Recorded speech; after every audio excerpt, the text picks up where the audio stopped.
عالم عرب میں یہ بھٹی دہکے گی جب حضرت مہدی کی قیادت میں مسلمان صاحب ایمان اہل عرب یہودیوں اور عیسائیوں کی طاقت سے ٹکرائیں گے تو ان کی مدد کے لیے دو جانب سے اللہ تعالیٰ کچھ بھیجیں گے مدد. ایک تو آخری مرحلے میں مدد آئے گی حضرت مسیح عیسیٰ ابن مریم کا نزول، جو یہودیوں کی طرف رسول بنا کر بھیجے گئے تھے.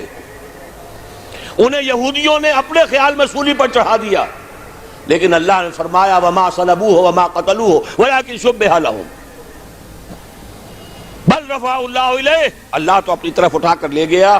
اور احادیث صحیحہ جو کہ ہمارے ہاں متواترہ کے درجے میں ہیں، وہ احادیث جو صحیحین کی ہیں، ان سے ثابت ہے کہ حضرت عیسیٰ ابن مریم دوبارہ زمین پر آئیں گے.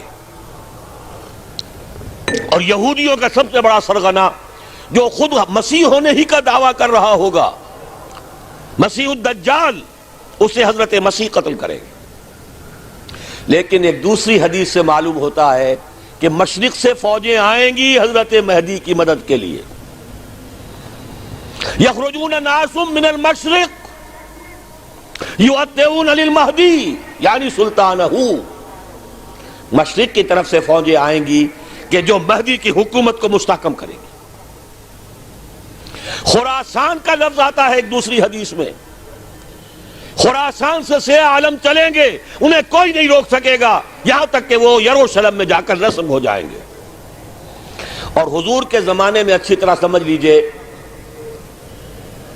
ہند کسے کہتے تھے حضور کے زمانے میں؟ پاکستان ہند میں شامل نہیں تھا.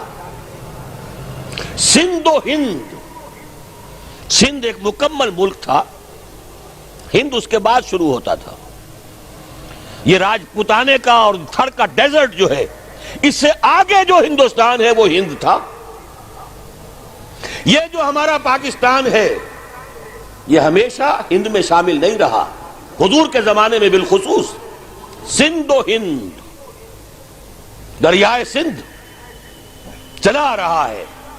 یہ ساری ٹریبیوٹریز جو پنجاب کے اندر اس کی ہیں، یہ سب ایک علیحدہ ملک ہے جو اس زمانے میں سندھ کہلاتا تھا. اور نمبر دو یاد کیجئے، اس زمانے میں خراسان ایک علاقہ تھا جس میں موجودہ افغانستان کا 2/3، تھوڑا سا حصہ ایران کا، اور جہاں تک میں تحقیق کر سکا ہوں آج تک پاکستان کا بھی علاقہ، خاص طور پر مالاکنڈ ڈویژن جو اس خراسان میں شامل ہے.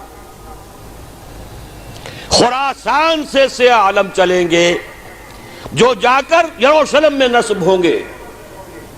یہاں بھی ایک نقطہ نوٹ کر لیجئے، پہلے بھی یروشلم ہم سے چھینا تھا. کس نے چھینا تھا؟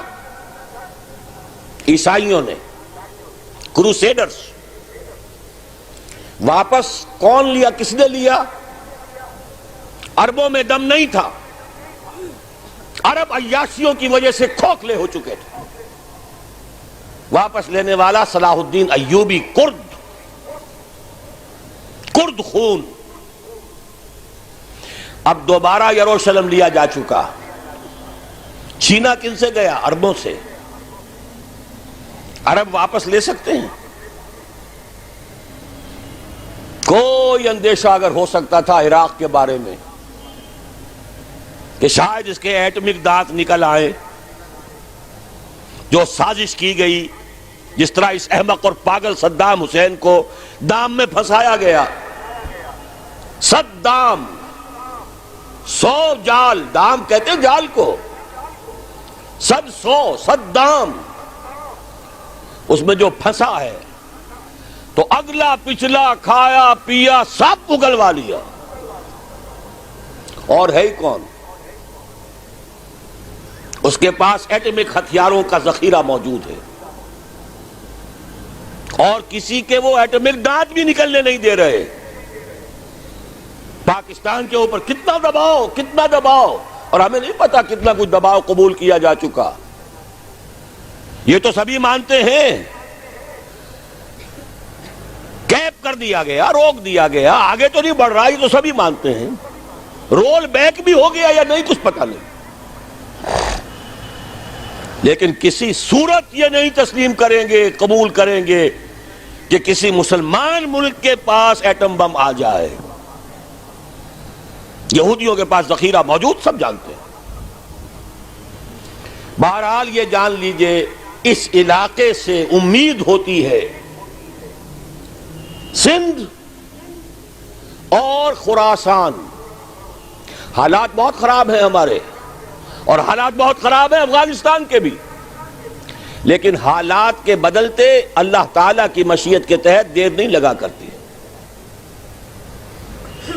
سیرت نبوی میں مجھے نظر آتا ہے سن 10 میں، 10 نبوی، ہجرت سے 3 سال پہلے، 2.5 سال پہلے، کہیں سے کوئی امید کی کرن نظر نہیں آتی تھی کہ عرب میں اسلامی حکومت قائم ہو جائے گی۔ 10 برس ہو چکے محمد الرسول اللہ کو دعوت دیتے ہوئے، اور ابھی تک بمشکل 125 آدمی ہے، اپنے بل پر، اپنے طاقت پر مکے میں رہ بھی نہیں سکتے۔ کیسے ہو جائے گا؟ کہاں سے ہو جائے گا؟ میں آج پوچھتا ہوں، کوئی شخص بتائے، کہیں سے کوئی امید کی کرن اس وقت نظر آتی ہے؟ اس ماحول میں لے جائیے۔ اگلے 3 سال میں کیا ہو گیا؟ پہلے سال 6، اگلے سال 12، اس سے اگلے سال 72، اور بیعت عقبہ ثانیہ، ہجرت، اور وہاں سے اب حضور کی طرف سے شروع ہو گیا انیشیٹو۔ تو ہم نہیں کہہ سکتے، اللہ تعالیٰ کی قدرت، اللہ کی مشیت۔ یہ یقین ہے کہ دنیا کے خاتمے سے پہلے نظام خلافت قائم ہوگا، اور تمام دنیا میں ہوگا۔ ظاہر ہے کہیں پہلے کسی ایک جگہ سے ہوگا، جیسے حضور کے زمانے میں ہوا۔ اگر بیک وقت پوری دنیا میں ہو سکتا تو حضور کے دست مبارک سے ہوتا۔ اگر حضور کے دست مبارک سے بھی ایک ملک میں ہوا، جزیرہ نماء عرب میں ہوا، پھر حضور کے امتی ہیں نا، ابو بکر ہیں، عمر ہیں، عثمان ہیں، صحابہ کرام کی فوجیں نکلی ہیں، امتی ہیں، امتیوں کے ہاتھوں اس کی توسیع ہوئی۔ اب بھی یہی ہوگا، کسی ایک علاقے میں ہوگا۔ میرا گمان ہے، میں یہ یقین سے نہیں کہہ سکتا، گمان بھی میرا ان احادیث کی روشنی میں ہے جو میں نے آپ کو بتا دی اور موجود ہے اس کتابچے کے اندر۔ علامہ اقبال نے بھی انہی کے حوالے سے کہیں کہا ہے، میرے عرب کو آئی ٹھنڈی ہوا جہاں سے، میرا وطن وہی ہے، میرا وطن وہی ہے۔ اس علاقے سے کچھ ہونے والا ہے اور ہوگا انشاءاللہ۔ میری زندگی میں نہ ہو، آپ کی زندگی میں نہ ہو، کوئی پرواہ نہیں۔ حضرت حمزہ تو شہید ہو گئے غزوہ احد میں۔ 5 سال کے بعد حضور مکے میں داخل ہوئے ہیں فاتح کی حیثیت سے۔ حضرت حمزہ کی نگاہوں نے، ان آنکھوں نے تو نہیں دیکھا، عالم ارواح میں اللہ نے کیا مشاہدہ کرایا ہوگا انہیں، وہ تو ہمیں معلوم نہیں۔ بعض صحابہ شہید کر دیے گئے مکے ہی میں۔ بہت بڑی کامیابی۔ اپنی جان لگا دیں، اپنے آپ کو کھپا دیں، اپنے آپ کو مٹا دیں۔ جس طرح روڑی کوٹ کر بنیادوں میں بھر دی جاتی ہے، ہماری ہڈیوں کا چورا بنا کر اور ہمارے خون کے اندر اسے گوندھ کر اگر وہاں ڈال دیا جائے، اس سے بڑی سعادت کوئی نہیں۔ اس پر تعمیر ہو خلافت علی منہاج النبوہ کی، ہم اس کی بنیاد کے اندر دفن ہو جائیں، یہی بہت بڑی سعادت ہے۔ لیکن یہ ہوگا، میں نے عرض کیا تھا کہ یقین ہے مجھے کہ ہوگا، اور ہر صاحب ایمان کو یقین ہونا چاہیے کہ ہوگا۔ باقی یہ کہ یہ آثار ہیں اور احادیث بھی ہیں، اور 400 برس کی تاریخ بھی بتاتی ہے کہ یہیں سے ہوگا۔ 1000 برس تک سارے مجددین امت عالم عرب میں پیدا ہوئے۔ 11ویں صدی کا مجدد اعظم شیخ احمد سرہندی کہاں دفن ہے؟ سرہند میں، ہندوستان میں۔ 12ویں صدی کا مجدد اعظم شاہ ولی اللہ دہلوی کہاں دفن ہے؟ دہلی میں۔ 13ویں صدی کا مجدد اعظم سید احمد بریلوی، ان کی تو قبر بھی معلوم نہیں، لیکن ان کا خون جذب ہوا دریائے کنہار میں، اور ان کے سینکڑوں ساتھیوں کی لاشیں اس بالاکوٹ کے مقام پر۔ 14ویں صدی کے مجدد اعظم شیخ الہند، لیکن ان کے ساتھ ساتھ اتنے اعظم رجال علامہ اقبال جیسا مفکر، مولانا مودودی جیسا مصنف، مولانا الیاس جیسا مبلغ، کہیں اور ہمیں دکھا دیجئے آپ۔ میں کل کہیں عرض کر رہا تھا، دیکھیے پہلے جو ہے 1000 برس تک ہر خیر ہندوستان میں باہر سے آ رہا تھا۔